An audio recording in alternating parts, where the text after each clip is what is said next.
Amém, glória a Deus. Abra sua Bíblia na carta de Paulo aos Romanos, no seu capítulo 15.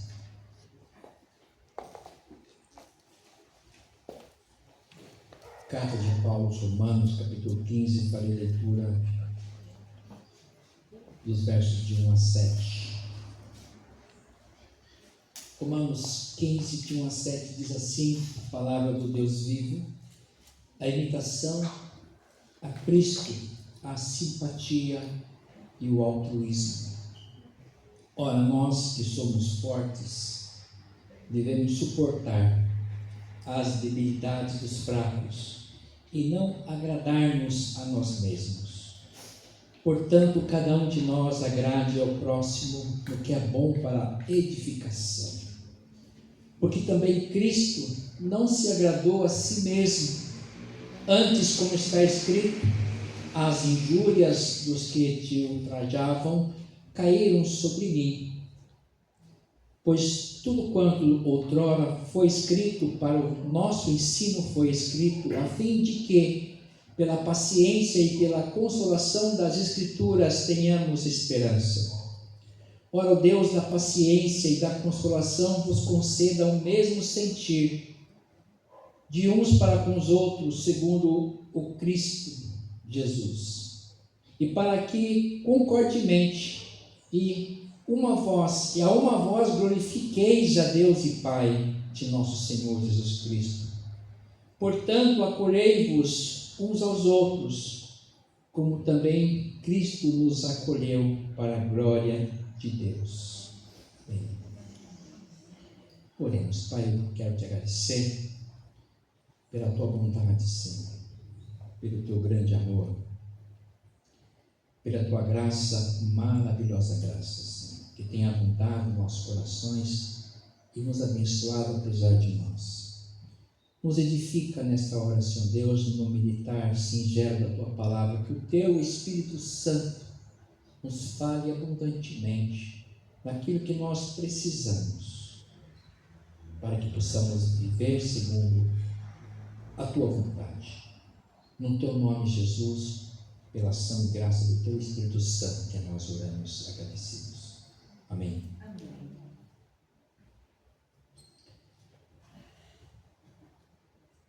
Irmãos, com certeza já ouvimos a seguinte frase: dividir para conquistar.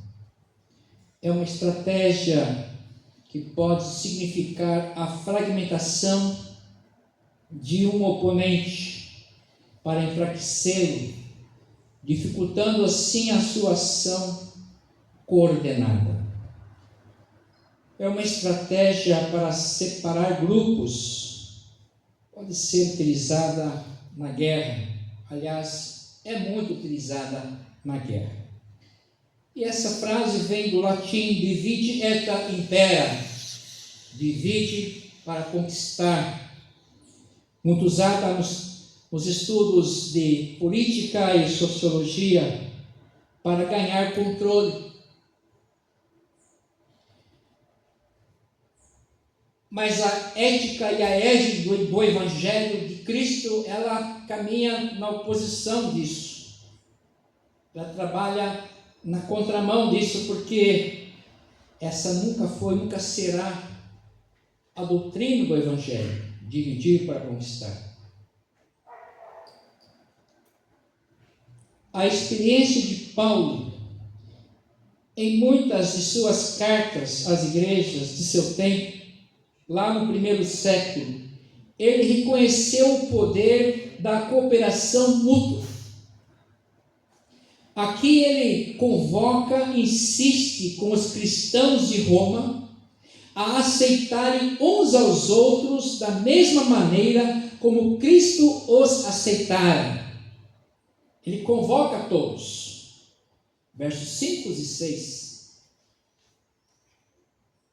Ora, o Deus da paciência e da consolação vos conceda o mesmo sentir de uns para com os outros, segundo Cristo Jesus, para que concordemos a uma só voz, e glorifiqueis ao Deus e Pai de nosso Senhor Jesus Cristo. Então o Evangelho ele vem para nos unir, para nos juntar. O Evangelho ele é promovido e proclamado pela igreja, comunidade de Cristo. O Senhor veio chamar a cada um de nós para nos constituir sua família. Então jamais poderemos pensar em que devemos nos separar, dividir para crescermos, para conquistarmos. A unidade da igreja é essencial se o objetivo dela for para glorificar a Deus. Não tem sentido o contrário disso. Paulo ressalta que antes de conhecermos a Cristo estávamos destituídos da glória de Deus. Ainda em Romanos 3:23, e todos pecaram e destituídos estão da glória de Deus, sendo justificados pela graça, pela redenção de Cristo Jesus. Ou seja, nós estávamos longe de Deus, longe da salvação, estávamos perdidos. Isso é uma compreensão que nós nunca devemos perder de vista, de quem nós éramos, de quem nós somos. Porque às vezes no que nós somos, nós esquecemos de quem nós éramos, onde estávamos. E é por isso que o Senhor Deus sempre falava assim: olha, eu tirei vocês do Egito. Dá uma olhadinha para trás, parece que você às vezes está se achando muito.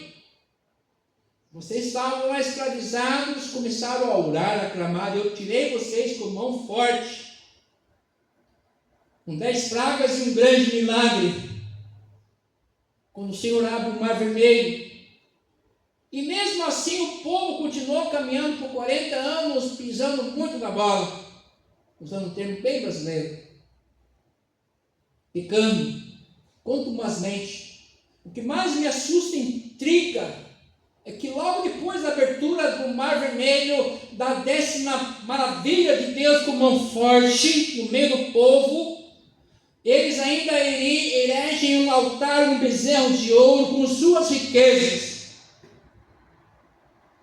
para glorificar outro Deus.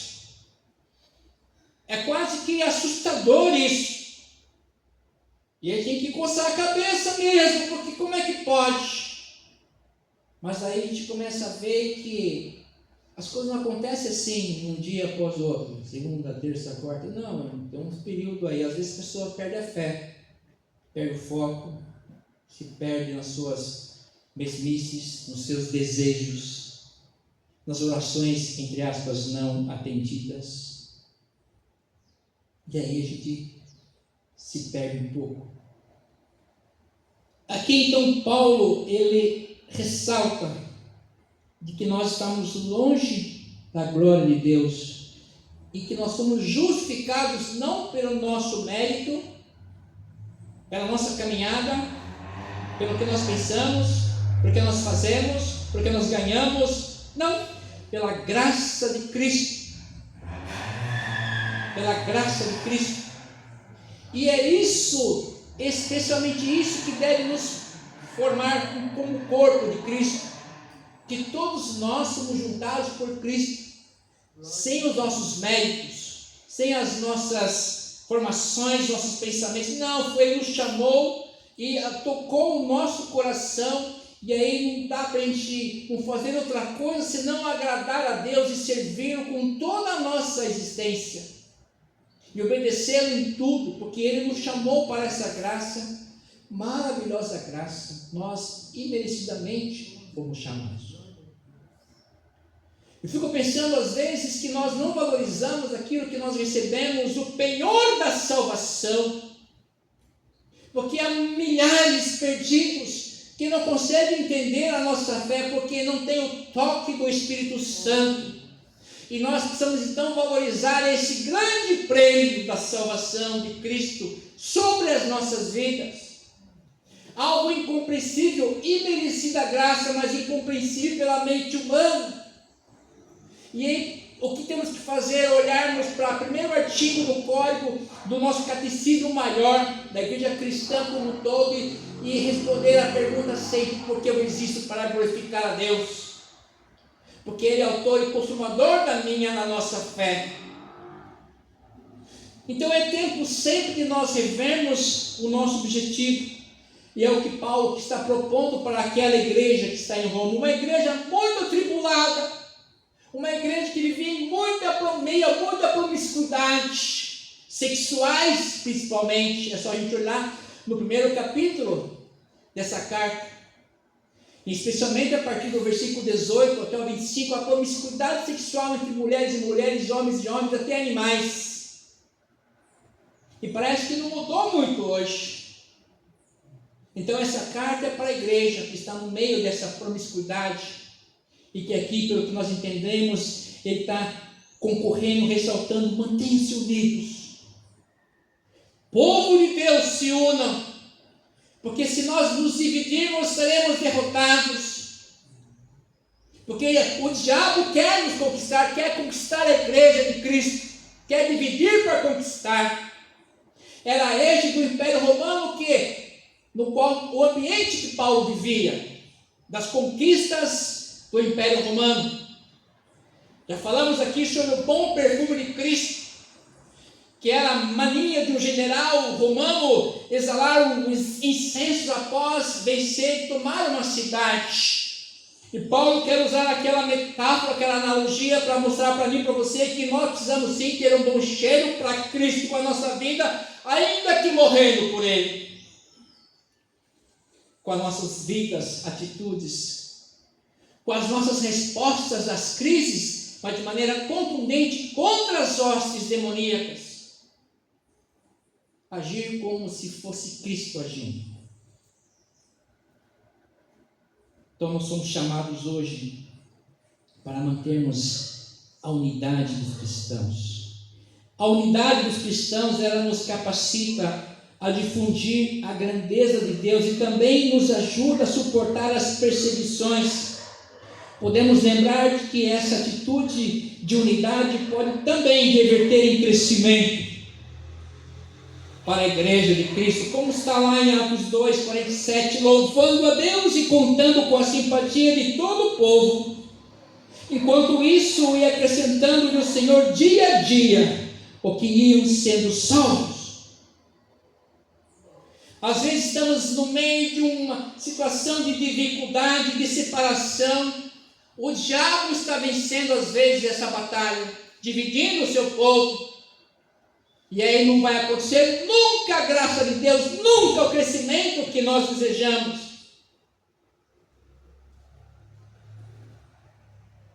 Em Filipenses 1:27-28 diz: em um só Espírito, como uma só alma, lutando juntos pela fé evangélica, e que em si nada estáis intimidados pelos adversários, porque nós conhecemos os nossos adversários. Nós sabemos que a nossa luta não é contra a carne nem contra o sangue, mas contra as hostes, as potestades das regiões celestiais desse nosso tempo. E ainda nós não vemos o final da história, porque Jesus ainda não arrebatou a sua igreja. Nós estamos aqui ainda. Até esse momento acontecer, nós estaremos ainda em guerra contra o mundo espiritual. Estejamos alerta. Não deixe que nos dividam, porque essa é a égide do mundo espiritual. Nós somos um povo pequenininho, sim, o vermes íntia, qual é a verdade, mas somos um povo escolhido e mantido pelo próprio Deus vivo. Creia nisso. Pegue essa palavra, põe no coração e fala assim: olha, eu sou pequeno, é verdade, eu sou fraquinho, é verdade, mas o meu Deus é forte, o Todo-Poderoso de Israel é o meu Senhor. E tudo que acontecer na minha vida vai ser por permissão dEle, para a honra e glória dEle. Somos o seu povo. E aqui o apóstolo Paulo está chamando o seu povo para manter essa unidade. Vamos nos juntar. Aliás, o povo, quando ia em guerra, começou com o Império Romano, com os soldados romanos, quando eles iam invadir, iam atacar algo, até uma força maior, eles se juntavam em cunha. com seus escudos e lanças à frente e invadiam, separavam os inimigos. É assim que a igreja tem que agir. Agir em cunha, com seus capacetes, com seus escudos um do lado do outro, e abaixando e levando, entrando e dividindo os inimigos ao meio. Aí sim a ação da igreja dividir para conquistar. Aí sim a ação minha pela voz do Espírito Santo de Deus, orando de joelho para conquistarmos o reino de Deus. Desvencilharmos as hostes inimigas. Às vezes parece que as hostes inimigas são mais fortes, porque eles treinam bastante. Os anjos das trevas têm mais forças, às vezes mais inteligência que os anjos dos filhos da luz. Mas nós, por isso, precisamos manter a unidade. E aqui o apóstolo Paulo percebeu que a igreja estava fraquejando, perdendo a unidade, porque às vezes as crises vão fragmentando. Era muita perseguição naquele tempo. A igreja de Roma enfrentando, era a cidade, o centro político do planeta. Era onde morava o César, que odiava os cristãos, queriam matar a todos. Porque os cristãos adoravam a Deus e não a sua força política. E é por isso que Paulo vem com uma força poderosa na sua pregação do Evangelho do Espírito Santo de Deus, e fala assim: olha, permaneçam firmes. Permaneçam firmes. Que nós não seremos intimidados pelos adversários. Estejamos atentos, vigiando para que não sejamos divididos. Satanás ama dividir e conquistar. Mas seus esforços desmoronam quando, com a ajuda do Senhor, nos esforçamos com cuidado e dedicação por preservar a unidade do Espírito Santo no vínculo da paz. Efésios 4:3. O vínculo da nossa união é a paz que deve haver entre nós. Nós somos um povo chamado por Deus. Ele nos chamou, nos elegeu. E as crises, as dificuldades nos devem fazer mais unidos e mais fortes, sabendo que Ele caminha conosco. Ele é o elo que nos dá força de andarmos juntos com nossos escudos juntinhos. E em cunha vamos avançar no reino espiritual. E eu tenho certeza que não só no reino espiritual, mas vida fora, sendo muito abençoados, abraçados e amparados e motivados pelo próprio Deus e o seu Espírito Santo.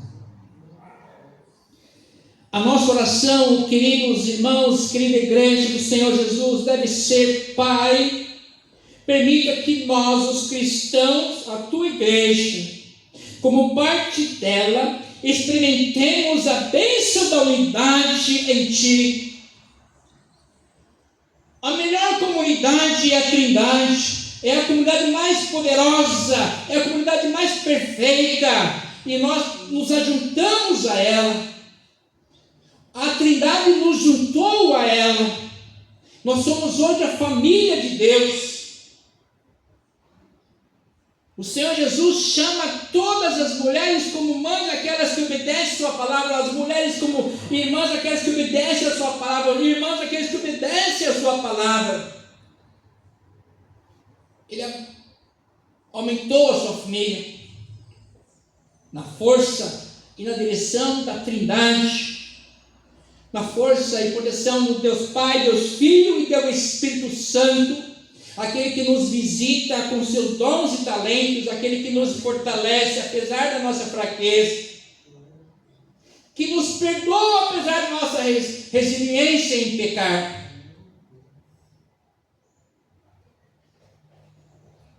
A nossa unidade é a consequência do nosso relacionamento com Cristo, em obediência à sua palavra. Esse é um bom combate. Aliás, vivemos uma sociedade que adora a competição, gosta de joguinhos. Eu não curto muito não. Mas tive que aprender com os meus alunos para auxiliá-los dos games, da chamada gamificação.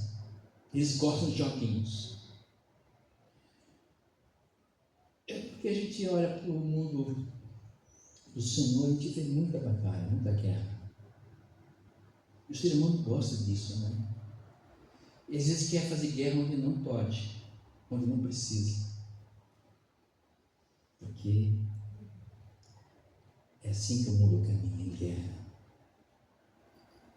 Parece que a cada dia a guerra aumenta. Era um tempo lá na faixa de Gaza, mas ela continua destruída. A Ucrânia e a Rússia continuam se matando. E a incompetência de fazer a paz é generalizada. Mas guerra. Agora temos uma na América Latina. Estão matando traficantes, mas também estão matando pescadores. Uma guerra interminável. Nós temos que pensar que a nossa guerra não é contra a carne, é contra as forças do mal. E que eu saiba, o Senhor não elegiu aqui nenhum general dele para combater as guerras dele.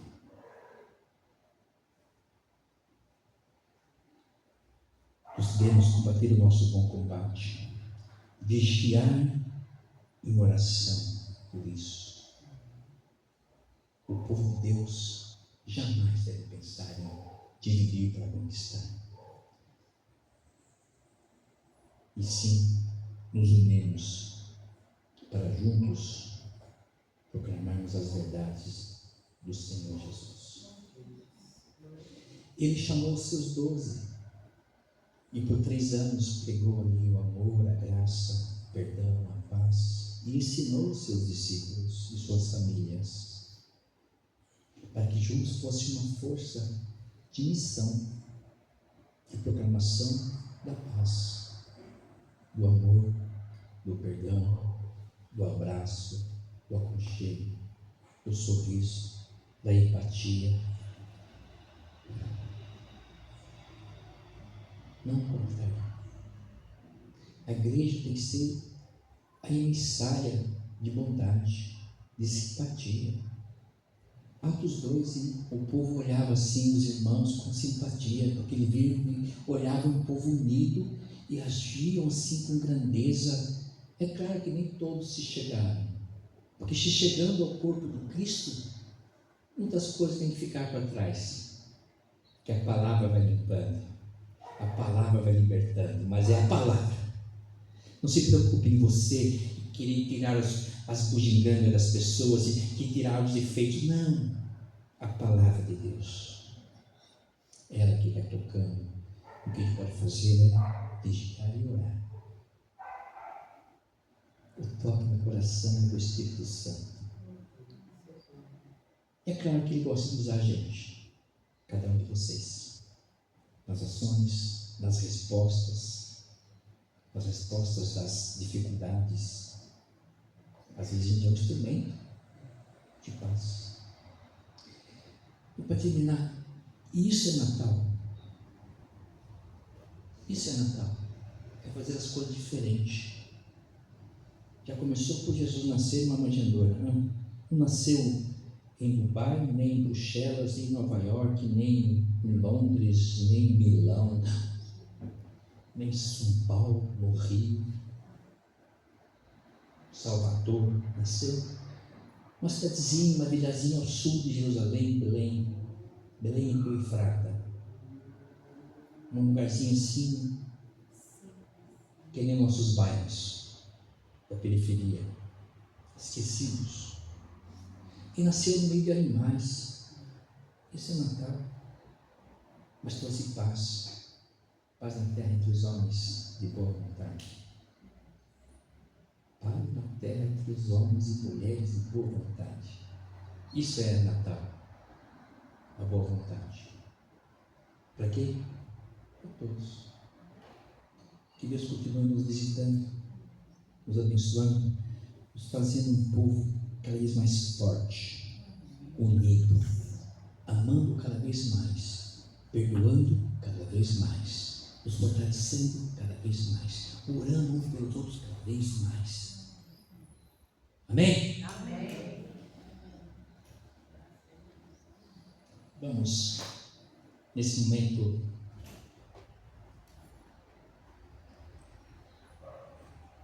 convocar o conselho esteja à frente aqui e também chamar a Júlia para a sua pública profissão de fé.